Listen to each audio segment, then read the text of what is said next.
Pemirsa, masih di IDX dengan season closing, kita ke topik pilihan pemirsa. Di mana Indeks Harga Saham Gabungan atau IHSG masih melanjutkan penguatan hingga perdagangan sesi pertama Jumat di pekan ketiga Mei 2025. Indeks Harga Saham Gabungan tetap bertahan menguat meski dibayangi fenomena musiman pasar saham sell in May and go away.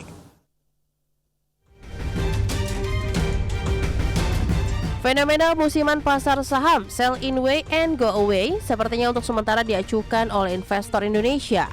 Sebab indeks harga saham gabungan kembali melompat tinggi di beberapa perdagangan terakhir dan kembali berpijak di level 7 ribuan. Meskipun di perdagangan sesi 1 Jumat penguatan lebih ke arah terbatas di 0,31% di level 7.062,166. Dalam sepekan terakhir di Mei, IHSG menguat 1,96% dan dalam sebulan terakhir sudah menguat 10,8%.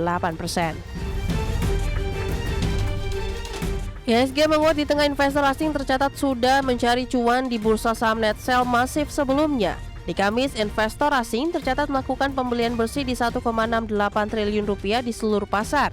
Sementara 1,65 triliun rupiah di pasar reguler dan 33,92 miliar rupiah di pasar negosiasi dan tunai. Sebelumnya di Rabu, investor asing tercatat masuk ke bursa saham di 2,84 triliun rupiah dan menyasar saham-saham berkapitalisasi besar. Kondisi IHSG yang masih menguat hingga sesi 1 16 Mei 2025 cukup kontras dengan rekam jejak pergerakan IHSG di bulan Mei dalam 10 tahun terakhir. Di 2024, IHSG di Mei anjlok 3,64% dan memperpanjang turunnya pasar saham RI. Dalam 10 tahun terakhir, IHSG di Mei hanya hijau selama 3 kali dan selebihnya memerah. Tercatat di Mei 2020, IHSG menguat 0,79%. Di 2017, IHSG menguat 0,93% dan di 2015 menguat 2,55%. Senior Investment Information Mirai Aset Sekuritas Nafa Naji Gusta mengatakan, tahun ini perang tarif antara Amerika Serikat dan Tiongkok lebih menarik perhatian investor ketimbang fenomena musiman karena investor meningkatkan selera resiko dengan membeli saham berkualitas yang memiliki prospek keuntungan yang tinggi di saat kondisi harga saham tengah turun.